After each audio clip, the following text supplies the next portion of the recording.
हरे कृष्णा। नमो ओम विष्णुपादाय कृष्ण पृष्ठाय भूतले श्रीमते भक्ति वेदांत स्वामिनिति नामिने। हरे कृष्णा कृष्ण कृष्ण हरे हरे, हरे राम राम राम हरे हरे। श्रील ऐसी भक्ति वेदांत स्वामी प्रभुपाद की जय। आचार्य महात्मा गांधी जी की जय। भगवद गीता 2020 में आपका स्वागत है। आज की श्लोक संख्या 11वें अध्याय का 55वां श्लोक है। यह इस अध्याय का अंतिम श्लोक है। हम पुनर्कथन कर लेते हैं 54वें श्लोक की, जिसमें भगवान कहते हैं, स्पष्ट रूप से कहते हैं, एकदम स्पष्ट सरल और सहज कहते हैं, भक्त्या त्वनन्यया शक्य अहम एवं विदोर्जुन ज्ञातुम ज्ञातुम द्रष्टुम च तत्वेन प्रवेष्टुम च परंतप। भगवान कहते हैं, भक्ति अनन्य भक्ति से ही संभव है। इस प्रकार मुझे देख पाना है अर्जुन, जान पाना, देख पाना। जो पहली पंक्ति में कहा है भगवान ने, अनन्य भक्ति से ही संभव है इस प्रकार हे अर्जुन। क्या वह दूसरी पंक्ति में कहा है, मुझे जानना, मुझे देखना और तत्व से मेरे में प्रवेश करना। मेरे में प्रवेश करना अर्थात मुझ में अपना मन लगाना, मुझे अपना सर्वस्व मानना, मुझसे अपना संबंध जोड़ना और संसार के हर सब कुछ को अच्छे से अपने से दूर रख लेना। यदि भगवान में प्रीति हो गई है तो संसार से प्रीति नहीं हो सकती है, दोनों साथ में नहीं चल पाएंगे। तो इस प्रकार भगवान ने इस श्लोक में भक्ति की विशेष महिमा का वर्णन कर दिया है। देखिए, ज्ञान अपने जगह आवश्यक है, ये नहीं कहता मैं कि ज्ञान अनावश्यक है या ज्ञान की कोई आवश्यकता ही नहीं है। कर्म की आवश्यकता नहीं है, ये भी नहीं कह रहा मैं, परंतु वे अपने आप में पूर्ण साधन नहीं है। भक्ति ही एक ऐसा साधन है जिसमें यदि ज्ञान नहीं भी होगा तो पूर्णता को प्राप्त हो जाएंगे।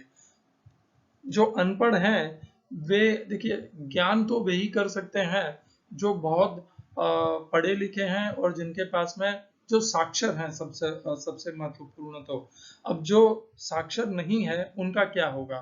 तो भक्ति तो एक ऐसा मार्ग है जो यदि कोई मनुष्य साक्षर नहीं भी है तो भी वह भक्ति कर सकता है, क्योंकि भक्ति करने में इन साक्षरता, वेदों के मंत्र, इन सब की आवश्यकता नहीं है। भक्ति करने के लिए क्या आवश्यक है वह भगवान आखिरी इस अध्याय के आखिरी यानी अंतिम श्लोक में बताएंगे क्या आवश्यक है, उसका व्यवहार कैसे होता है और उसके लिए उसे क्या करना होता है भक्ति के लिए, वह भगवान अगले श्लोक में बताने वाले हैं। यहाँ पर हमें यह जानना है कि साक्षरता महत्वपूर्ण नहीं है, जबकि ज्ञान के अर्जन के लिए, ज्ञान के अध्ययन के लिए, वेदों के अध्ययन के लिए, ज्ञान के उपार्जन के लिए साक्षरता आवश्यक है। और कर्म के लिए अद्भुत शरीर की आवश्यकता है। यदि किसी का शरीर साथ नहीं दे रहा है और किसी को कोई शारीरिक व्याधि है तो वह कैसे भगवान को प्राप्त कर सके। तो उसमें भी भक्ति संभव कर देती है, क्योंकि आप हर प्रकार से भक्ति करते हुए भगवान को प्राप्त कर सकते हैं। भक्ति, कोई जो मनुष्य रुग्ण है, अस्पताल में है, अपने शरीर की व्याधि का उपचार करा रहा है, वह भी भक्ति कर पाता है। भक्ति करने के लिए शरीर का स्वस्थ होना सहायक है पर आवश्यक नहीं है। अष्टावक्र, उनके शरीर में 8 प्रकार के दोष थे। ऐसे अष्टावक्र निराकार को मानने वाले थे, फिर भी यहाँ पर बता दूं कि अष्टावक्र इसलिए मैंने कहा क्योंकि अष्टावक्र के शरीर में दोष थे, फिर भी वे भगवान को और सत्यता को प्राप्त कर गए, ब्रह्म को प्राप्त कर गए। जो भी उनकी उपासना थी उस माध्यम से वे भगवान को प्राप्त कर गए। भक्त जो है वह शरीर की व्याधियों के साथ भी भगवान को प्राप्त कर सकता है। प्रवेष्टुम शब्द अत्यंत महत्वपूर्ण है। स्वामी रामसुखदास जी ने तो इसे कहा है भगवान की नित्य लीला में प्रवेश कर लेना। यह भी इसका अर्थ स्वामी रामसुखदास जी ने बताया है। नित्य लीला में प्रवेश अवश्य हो जाएगा, क्योंकि जो व्यक्ति भक्त में लग गया है संसार से हट गया है और जिसने भगवान को पूर्णतया अपना लिया है, जिसने अपने आप को भगवान का और भगवान को अपना मान लिया है, वह इस शरीर के जन्म मरण के बंधन से मुक्त होकर भगवान के नित्य धाम में ही जाएगा। तो वह भगवान की नित्य लीला में अवश्य प्रवेश करेगा। नित्य लीला में प्रवेश करने का अर्थ है कि इस शरीर, इस संसार को छोड़ करके भगवान के गोलोक वृंदावन में को प्राप्त करना, उस धाम में जाना। आज की श्लोक संख्या 11वें अध्याय का अंतिम श्लोक 55वां। मत कर्म कृन् मत परमः मत भक्त संग वर्जितः निर्वैर सर्वभूतेषु यस्य मामेति Pandav.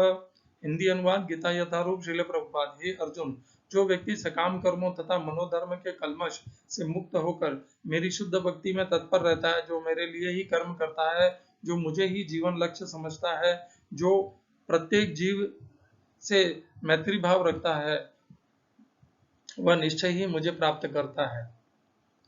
English translation Gita as it is Swami Prabhupada. My dear Arjuna, one who is engaged in my pure devotional service, free from the contaminations of previous activities and from mental speculations, who is friendly to every living entity, certainly comes to me.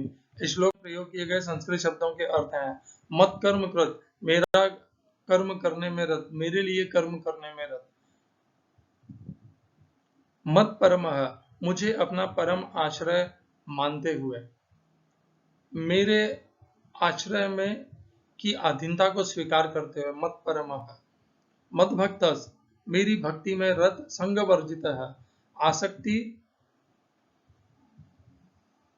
आसक्ति से मुक्त, सकाम कर्म तथा मनोधर्म के कलमश से मुक्त, आसक्ति से मुक्त। दूसरी पंक्ति, निर्वैरः, शत्रुता का अभाव, शत्रु रहित, शत्रुता के भाव का अभाव, सर्वभूतेषु, समस्त जीवों में, यह वह सह,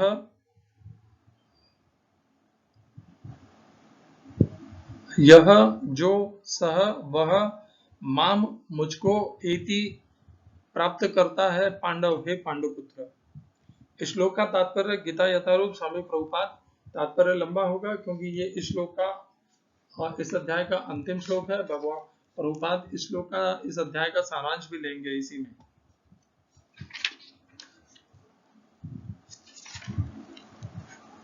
जो वे कोई चिन्मय व्योम के कृष्ण लोक में परम पुरुष को प्राप्त करके भगवान कृष्ण से घनिष्ठ संबंध स्थापित करना चाहता है, उसे स्वयं भगवान द्वारा बताए गए इस मंत्र को ग्रहण करना होगा। अतः यह श्लोक भगवद गीता का सार माना जाता है। भगवद गीता एक ऐसा ग्रंथ है जो उन बद्ध जीवों की ओर लक्षित है जो इस भौतिक संसार में प्रकृति पर प्रभुत्व जताने में लगे हुए हैं और वास्तविक आध्यात्मिक जीवन के बारे में कुछ नहीं जानते। भगवद गीता का उद्देश्य यह दिखाना है कि मनुष्य किस प्रकार अपने आध्यात्मिक अस्तित्व को तथा भगवान के साथ अपने संबंध को समझ सकता है तथा उसे वह यह शिक्षा देना है कि वह भगवत धाम को कैसे पहुंच सकता है। यह श्लोक उस विधि को स्पष्ट रूप से बताता है जिससे मनुष्य अपने आध्यात्मिक कार्य में अर्थात भक्ति में सफलता प्राप्त कर सकता है। भक्ति रसामत सिंधु में कहा गया, ऐसा कोई कार्य न करें जो कृष्ण से संबंधित न हो, वह कृष्ण कर्म कहलाता है। कोई भले ही कितने कर्म क्यों न करे, किंतु उसे उनके फल के प्रति आसक्ति नहीं होनी चाहिए। यह फल तो कृष्ण को ही अर्पित किया जाना चाहिए। उदाहरणार्थ, यदि कोई व्यापार में व्यस्त है तो उसे इस व्यापार को कृष्ण भावनामृत में परिणत करने के लिए कृष्ण को अर्पित करना होगा। यदि कृष्ण व्यापार के स्वामी हैं तो इसका लाभ भी उन्हें ही मिलना चाहिए। यदि किसी व्यापारी के पास करोड़ों रुपए की संपत्ति हो और यदि वह इसे कृष्ण को अर्पित करना चाहे तो वह ऐसा कर सकता है। यही कृष्ण कर्म है। अपनी इंद्रिय तृप्ति के लिए विशाल भवन न बनवाकर वह कृष्ण के लिए सुंदर मंदिर बनवा सकता है, कृष्ण का अर्चा विग्रह स्थापित कर सकता है और भक्ति के प्रामाणिक ग्रंथों में वर्णित अर्चा विग्रह की सेवा का प्रबंध करा सकता है। यह सब कृष्ण कर्म है। मनुष्य को अपने कर्म फल में लिप्त नहीं होना चाहिए, अपितु इसे कृष्ण को अर्पित करके बची हुई वस्तु को केवल प्रसाद रूप में ग्रहण करना चाहिए। भगवद गीता में कृष्ण ने आप उनको आवश्यक बताया है। पत्रम पुष्पम फलम तोयम। कृष्ण चाहते हैं कि लोग उन्हें पत्र, पुष्प, फल या थोड़ा जल भेंट करें और इस प्रकार की भेंट से वे प्रसन्न रहते हैं। यह पत्र विशेष रूप से तुलसी दल ही है। अतः मनुष्य को चाहिए कि वह तुलसी का पौधा लगाकर उसे सींचे। इस तरह गरीब से गरीब व्यक्ति भी अपने को कृष्ण सेवा में लगा सकता है। ये कतिपय उदाहरण है जिस तरह कृष्ण कर्म में लगा जा सकता है।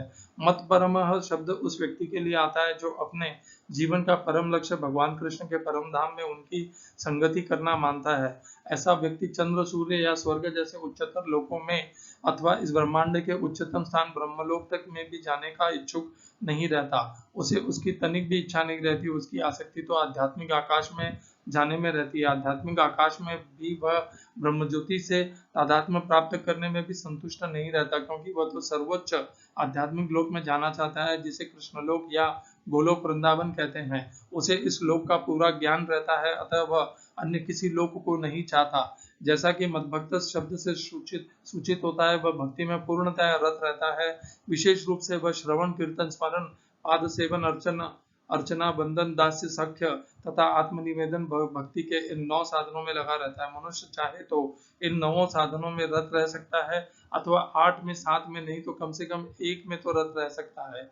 तब वह निश्चित रूप से कृतार्थ हो जाए। संग वर्जित शब्द भी महत्वपूर्ण है। मनुष्य को चाहिए कि ऐसे लोगों से संबंध तोड़ ले जो कृष्ण के विरोधी हैं। न केवल नास्तिक लोग कृष्ण के विरुद्ध रहते हैं, अपितु वे भी हैं जो सकाम कर्मों तथा मनोधर्म के प्रति आसक्त रहते हैं। इस श्लोक में श्रील रूप गोस्वामी स्पष्ट कहते हैं कि यदि कोई अनन्य भक्ति करना चाहता है तो उसे समस्त प्रकार के भौतिक कलमश से मुक्त होना चाहिए। उसे ऐसे व्यक्तियों से दूर रहना चाहिए जो सकाम कर्म तथा मनोधर्म में आसक्त हैं। ऐसी अवांछित संगति तथा भौतिक इच्छाओं के कलमश से मुक्त होने पर ही वह कृष्ण ज्ञान का अनुशीलन कर सकता है, जिसे शुद्ध भक्ति कहते हैं।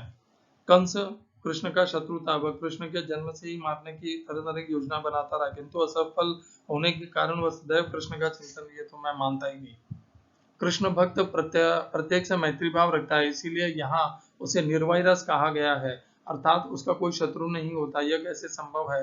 कृष्ण भावनामृत में स्थित भक्त जानता है कि कृष्ण की भक्ति ही मनुष्य को जीवन की समस्त समस्याओं से छुटकारा दिला सकती है। उसे इसका व्यक्तिगत अनुभव रहता है, अतः वह इस प्रणाली को, कृष्ण भावनामृत को मानव समाज में प्रचारित करना चाहता है। भगवत भक्तों का इतिहास साक्षी है कि ईश्वर चेतना का प्रचार करने में कई बार भक्तों को अपने जीवन को संकटों में डालना पड़ा। सबसे उपयुक्त उदाहरण जीसस क्राइस्ट है। उन्हें भक्तों ने शूली पर चढ़ा दिया, किंतु उन्होंने अपना जीवन कृष्ण भावनामृत के प्रसार में उत्सर्ग किया। निस्संदेह यह कहना कि वे मारे गए ठीक नहीं है। इसी प्रकार भारत में भी अनेक उदाहरण है। यथा प्रहलाद महाराज तथा ठाकुर हरिदास, ऐसा संकट उन्होंने क्यों उठाया? क्योंकि वे कृष्ण भावनामृत का प्रचार करना चाहते थे। यह कठिन कार्य कृष्ण भावना भावित व्यक्ति जानता है कि मनुष्य कृष्ण के साथ अपने संबंधों को भूलने के कारण ही कष्ट भोग रहा है। अतः मानव समाज की सबसे बड़ी सेवा होगी कि अपने पड़ोसी को समस्त भौतिक समस्याओं से उबारा जाए। इस प्रकार शुद्ध भक्त भगवान की सेवा में लगा रहता है। तभी हम समझ सकते हैं कि कृष्ण उन भक्तों कि उन लोगों पर कितने कृपालु हैं जो उनकी सेवा में लगे रहकर उनके लिए सभी प्रकार के कष्ट सहते हैं। अतः यह निश्चित है कि ऐसे लोग इस शरीर को छोड़ने के बाद परमधाम को प्राप्त होते हैं। सारांश यह है कि कृष्ण ने अपने क्षणभंगुर विश्व रूप के साथ साथ काल रूप को, जो सब कुछ भक्षण करने वाला है, और यहाँ तक चतुर्भुज विष्णु रूप को भी दिखलाया। इस तरह कृष्ण इन समस्त स्वरूपों के उद्गम है। ऐसा नहीं है कि वे आदि विश्व रूप या विष्णु की ही अभिव्यक्ति है। वे समस्त रूपों के उद्गम है। विष्णु तो हजार लाखों हैं, लेकिन भक्त के लिए कृष्ण का कोई अन्य रूप उतना महत्वपूर्ण नहीं जितना कि मूल दो भुजी श्याम सुंदर रूप। ब्रह्म संहिता में कहा गया है कि जो प्रेम या भक्ति भाव से कृष्ण के श्याम सुंदर रूप के प्रति आसक्त है, वे सदैव उन्हें अपने हृदय में देख सकते हैं और कुछ भी नहीं देख सकते। अतः मनुष्य को समझ लेना चाहिए कि 11वें अध्याय का तात्पर्य यही है कि कृष्ण का रूप ही सर्वोपरि है एवं परम सार है। ओम अज्ञानतिमिरन्धस्य ज्ञानञ्जनशलाकया चक्षुरुन्मीलितं येन तस्मै श्रीगुरवे नमः। एकं शास्त्रं देवकीपुत्र गीतम् एको देवो देवकीपुत्र एव एको मन्त्रस्तस्य नामानि यानि कर्माप्येकं तस्य देवस्य सेवा। हरे कृष्णा। गोविंदा। भगवान कृष्ण की कृपा से 11वां अध्याय समाप्त हो रहा है। थोड़ा लंबा अध्याय है, इसलिए इसमें बहुत दिवस भी लग गए। मत कर्म कृत, मेरे लिए कर्म करना। तो ज्यादातर मनुष्य स्वयं के लिए कर्म करते हैं, अपने परिवार के लिए करते हैं, अपने मनुष्य बीवी बच्चों के लिए करते हैं। मेरे लिए, स्वयं के लिए अर्थात स्वयं की इंद्रिय पासना के लिए करते हैं। परिवार के लिए अर्थात परिवार की सुख सुविधा और समृद्धि के लिए करते हैं। इसी प्रकार वे जीवन व्यर्थ गंवा देते हैं। जो भगवान का भक्त है उसकी पहचान यह है कि वह अपने लिए नहीं भगवान के लिए कर्म करता है, अर्थात कर्म करते हुए कर्म के समस्त फलों को भगवान, या तो वह पहला तो वह भगवान के लिए कर्म करता है। भगवान के लिए कर्म करना क्या होता है कि भगवान के विषय का, भगवान का प्रचार, भगवान की लीलाओं का प्रचार, वह भगवान के लिए कर्म करना होता है। भगवान के भक्तों के लिए कर्म करना भी भगवान के लिए कर्म किया, भगवान के लिए किया गया कर्म माना जाता है। इस प्रकार भगवान के लिए कर्म करने की श्रेणी में भगवान के लीलाओं का प्रचार, भगवान के भगवत गीता का प्रचार, भागवतम का प्रचार और भगवान के भक्तों की सेवा, ये सब मंदिर की, भगवान के मंदिरों की सेवा, ये सब भगवान के कर्म, भगवान के लिए किए गए कर्म है। और इनसे अतिरिक्त जो कुछ भी है वह स्वयं के लिए किया गए या परिवार के लिए किए गए कर्म है। तो यह है इसकी स्पष्ट समझ। मत मत मत परमः, मत परमः अर्थात मुझे अपना परम आश्रय, परम उद्देश्य मानना। भगवान, हम किसे उद्देश्य मानते हैं अपने जीवन में? अरे मुझे एक गाड़ी चाहिए, गाड़ी मिल गई तो मुझे अब एक बंगला। मत परमः मुझे अपना परम उद्देश्य और आशय, हम किसे जीवन में मानते हैं कि मुझे गाड़ी मिल जाए, बंगला मिल जाए, कुर्सी मिल जाए, पद मिल जाए, मैं प्रधानमंत्री बन जाऊं, मैं सोसाइटी का चेयरमैन बन जाऊं, बंगला मिल जाए, सोसाइटी का चेयरमैन बन जाऊं, क्रिकेट की टीम का कैप्टन बन जाऊं, अपने समाज में सचिव बन जाऊं, मंत्री बन जाऊं।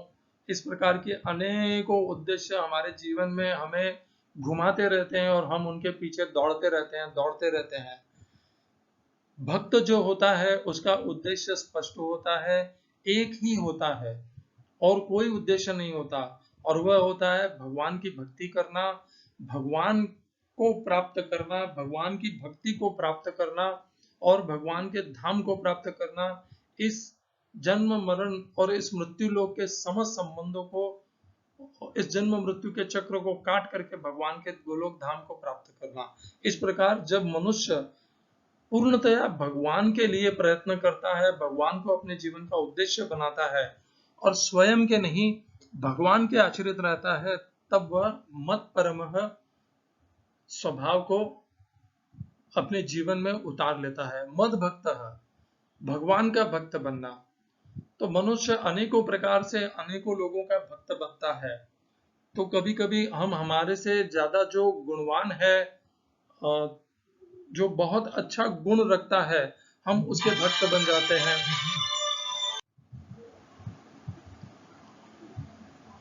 मत भक्त, तो हम जीवन में अनेकों के प्रशंसक भी बनते हैं, भक्त भी बनते हैं। देखिए, गुरु का भक्त बनना, शिष्य बनना, इसमें तो कोई बुराई नहीं है, परंतु जब हम किसी पार्टी के सचिव के भक्त बनते हैं और उसकी सेवा करते हैं, जब हम किसी पुलिस के किसी उच्च विभाग के अधिकारी के सेवक बन जाते हैं, भक्त बन जाते हैं, जब हम किसी इनकम टैक्स या किसी इस प्रकार के व्यक्ति के भक्त और सेवक बन जाते हैं, हम अनेकों लोगों की जीवन में अपने स्वार्थ के लिए भक्ति करते हैं, सेवा करते हैं, सदैव उनकी उपासना करते हैं, उनके चापलूसी करते हैं। इसे चापलूसी भी कह सकते हैं व्यवहारिक शब्दों में, परंतु है यह भक्ति का ही स्वरूप। हम उनकी वाहवाही भी करते हैं, उनकी प्रशंसा करते हैं, उन्हें स्नेह भी करते हैं, क्योंकि उनमें वास्तविक में अनेकों गुण हैं। इसके अतिरिक्त यदि हम किसी सुंदर स्त्री या सुंदर पुरुष के अत्यंत प्रशंसक हैं,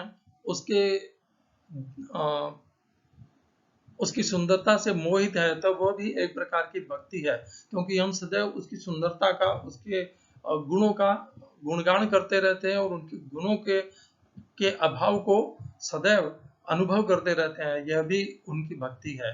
इस प्रकार की भक्ति, ये सब अनन्य भक्ति है, ये सब अन्य भक्ति कहलाती है। और इन सब से जब मनुष्य मुक्त हो जाता है, साधक, और बहुत से मनुष्य तो व्यापार और रुपयों की भक्ति में ही लगे रहते हैं, जीवन भर उनका उद्देश्य और भक्ति एक ही होता है कि कैसे मैं अधिक से अधिक संपत्ति को इकट्ठा कर लूं और उसके ऊपर अपना नियंत्रण बना लूं, संपत्ति और भूमि के ऊपर। यही उनके जीवन का उद्देश्य बन जाता है और भक्ति बन जाती है। व्यापार भी लोगों की भक्ति बन जाती है। वे व्यापार के पीछे ऐसे पागल होते हैं कि और कुछ उन्हें जीवन में सूझता ही नहीं है। तो इस प्रकार की ये अनेक भक्ति हम भिन्न भिन्न लोगों की, मनुष्यों की, पदार्थों की, संपत्ति की करते रहते हैं, सुंदरता की भी करते हैं, ज्ञान की भी करते हैं, और इन्हीं में हम ये करना हम उचित भी मानते हैं। परंतु वास्तविक भक्ति केवल और केवल भगवान की होती है। जब हम केवल और केवल भगवान श्री कृष्ण, अन्य किसी देवी देवता नहीं, अन्य किसी के प्रति विभाजित होकर के नहीं, एकमेव भगवान श्री कृष्ण की अनन्य भक्ति में लगते हैं, तब हम भगवान श्री कृष्ण के मद्भक्त कहलाने के योग्य बनते हैं। इस प्रकार ये जो जीवन के व्यवहार हैं, भगवान के लिए कर्म करना, भगवान को अपना परम आश्रय समझना, परम उद्देश्य समझना और भगवान का भक्त बनना, ये तीनों भगवान से संबंधित हैं। और इन्हें जब हम एकाकी अनन्य होकर के करते हैं, तभी यह केवल और केवल भगवान के लिए। अन्यथा तो ये बाकी सबके जैसे, अरे मुझे व्यापार भी करना है, परिवार को भी चलाना है, स्वयं के इंद्रियों का पोषण भी करना है, ये भी प्राप्त करना है, और बीच में थोड़े समय में भगवान को भी प्राप्त करना है, इसलिए थोड़ा सा कर्म मैं भगवान के लिए भी कर लूंगा, थोड़ी सी भक्ति भी कर लूंगा, और थोड़ा सा उद्देश्य भगवान के लिए भी दिन के कुछ समय के लिए बना लूंगा। इस प्रकार की भक्ति अनन्य भक्ति नहीं कहला सकती। अनन्य भक्ति में अन्य और कुछ होता ही नहीं है, केवल और केवल भगवान से ये संबंध होते हैं। भगवान के लिए कर्म करना, भगवान को अपने जीवन का परम उद्देश्य मानना, परम लक्ष्य मानना, और भगवान के भक्ति करना। और अब ये दो गुण हैं जो इनसे संबंधित हैं। 5 गुण भगवान ने इस श्लोक में बताए हैं। मत कर्म, मेरे लिए कर्म करना, मुझे अपना परम आश्रय और परम लक्ष्य समझना, मेरी भक्ति करना, और 2 हैं संग वर्जित है, और चौथा है यह, और 5वां है दूसरी पंक्ति में, निर्वैर सर्वभूतेषु, शत्रु भाव का नहीं होना, अभाव होना, शत्रु भाव बिल्कुल भी नहीं होना, वह निर्वैर सर्वभूतेषु कहलाता है। इस प्रकार भगवान ने 5 गुण व्यवहार बताए हैं, उनको प्राप्त करने के लिए जो आवश्यक है। यदि कोई भक्त, साधक, उपासक इन गुणों से पूर्णतया सुसज्जित है, तब वह भगवान को निश्चित ही प्राप्त कर लेगा। यह आश्वासन भी भगवान ने इसी श्लोक में दिया है। तो अब आते हैं हम चौथे गुण और व्यवहार के ऊपर, संग वर्जित है। प्रभुपाद ने इसका बहुत अच्छे से समझा दिया है। सांसारिक मनुष्यों के साथ संग रखना, उनके प्रति आसक्ति रखना, सांसारिक इंद्रियों को पोषण करने वाले पदार्थ, वस्तु, सामग्री, इन सब के प्रति संग रखना, यह सब हमारे दोष हैं जो हमें भगवान की अनन्य भक्ति से हटा लेते हैं। यदि हमें भगवान की अनन्य भक्ति में सफल होना है तो हमें हर प्रकार के संग से मुक्त होना पड़ेगा। वो पुत्र का संग हो, पत्नी का संग हो, पुत्री का हो, परिवार का हो, व्यापार का हो, कुटुंब का हो, समाज का हो, देश का हो, हर संग से वर्जित हो करके, अनासक्त हो करके केवल और केवल भगवान की भक्ति करनी पड़ेगी। निर्वैर सर्वभूतेषु, न हिंदू का झगड़ा, न मुसलमान का झगड़ा, न शूद्र जाति का झगड़ा, न किसी के प्रति वैर भाव, न किसी से द्वेष, न मुसलमान से, न किसी और से, न अपने वैरी से जिन्होंने हमारा सब कुछ छीन लिया उनसे भी नहीं, न अपने भाई से, न अपने परिवार से, न अपनी पत्नी से, न ही अपने साथ उपासना में लगे हुए अन्य भक्तों से किसी से भी द्वेष नहीं रखना।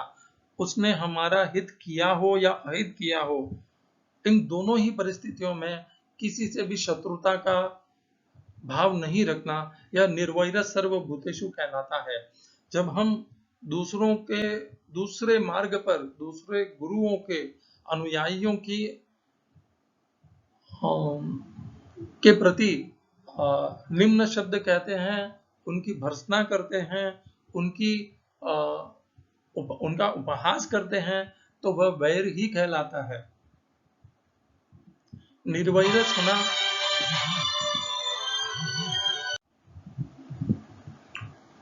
सभी भूत प्राणियों के प्रति, अब हम साकार भक्ति में विश्वास रखते हैं, श्रद्धा रखते हैं, वही हमारा मार्ग है। तो हमें निराकार के अनुयायियों की उनका उपहास करना, उन्हें निम्न और मूर्ख समझना, उनके प्रति वैर रखना, प्रत्येक श्लोक में, प्रत्येक विचार में उनके प्रति हीन भाव रखना और उसका उच्चार करना, ये सब वैर होने का प्रमाण है। यदि हम सच्चे भगवान के भक्त हैं, कृष्ण भक्त हैं, तो हमें यदि कोई भगवान की भक्ति नहीं भी कर रहा है तो भी उसका भी उपहास नहीं करना चाहिए, क्योंकि उपहास तो वैर का प्रमाण है। हमारे में यह सहनशीलता और सद्भाव होना चाहिए, क्योंकि भगवान ने भी भगवत गीता में कहा है कि जो व्यक्ति इस प्रकार अभी भी कर्म में लगा हुआ है, सकाम कर्म में, जो बुद्धिमान है वह उसे पथभ्रष्ट भी नहीं करे, और उसके यदि वह मानने के लिए तैयार ही नहीं है तो उसे पथभ्रष्ट नहीं करे। और बुद्धिमान वही है जो स्वयं अनासक्त होकर करे और उसे आसक्त होकर के भी करने दे। जो कम बुद्धि वाले हैं, जो अल्प बुद्धि वाले हैं, उन्हें आसक्ति के साथ भी जीवन को व्याप्त करने दे। तो इस प्रकार भगवान ने जब वहां पर भी कहा है तो यहाँ पर भी यही स्पष्ट है कि कोई निराकारवादी हो, कोई साकारवादी हो, कृष्ण भक्त हो, नारायण भक्त हो, या इन सब में आपस में वैर नहीं होना चाहिए। हैं तो ये सभी भगवान के ही उपासक, कोई ब्रह्म के उपासक हैं, ये सब भगवान के ही हैं, परब्रह्म भी भगवान ही है।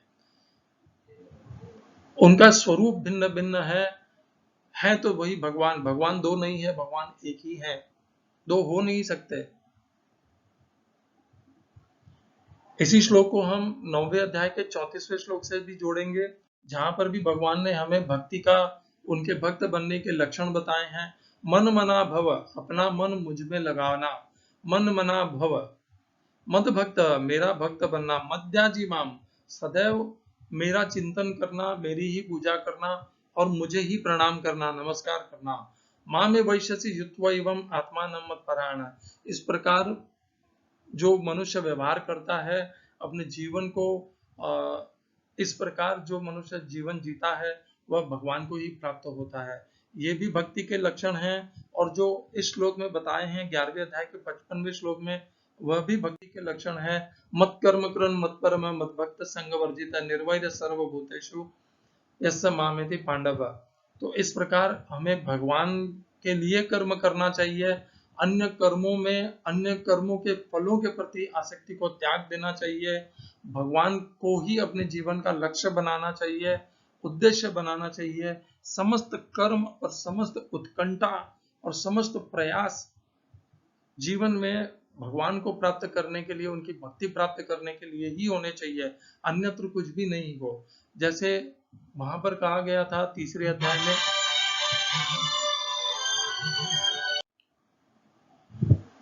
इस प्रकार हमें अपने आप को केवल और केवल भगवान के प्रति, अपने मन बुद्धि अहंकार इन सबको भगवान के प्रति परिवर्तित कर देना है, भगवान में ही स्थिर कर देना है, अचल कर लेना है, समस्त आसक्तियों को त्याग देना है, समस्त वैर भाव को त्याग देना है, तब हम भगवान को निश्चित रूप से प्राप्त हो जाएंगे।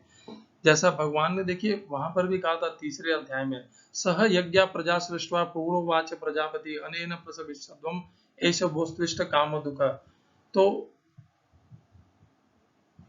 हम यदि कर्म करेंगे अपने लिए तो हम कर्म को फलों में बंधेंगे, और यदि हम भगवान के लिए कर्म करेंगे तो हम कर्म के फलों में नहीं बंधेंगे। और भगवान के लिए कर्म करना यज्ञ कहलाते हैं। जब हम कर्म के फलों में अनासक्त होकर के करते हैं उनमें, तब वह यज्ञ बन जाते हैं। हरे कृष्णा। यहाँ पर 11वां अध्याय समाप्त हुआ। हमने इस अध्याय में भगवान के भिन्न भिन्न रूप देखे, विश्व रूप भी देखा, काल रूप भी देखा, चतुर्भुज रूप भी देखा और द्विभुज रूप भी देखा, उसे तो हम पहले से ही देख रहे हैं। द्विभुज रूप भगवान का प्रभुपाद ने बताया है कि वही वास्तविक रूप है।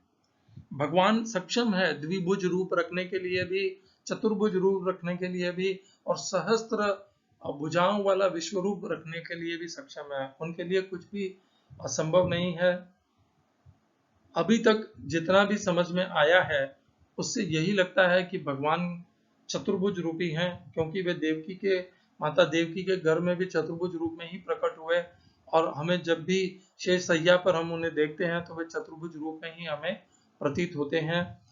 वे कितनी भुजाओं वाले हैं इस पर मत जाइए, हमें प्राप्त करना भगवान श्री कृष्ण को है।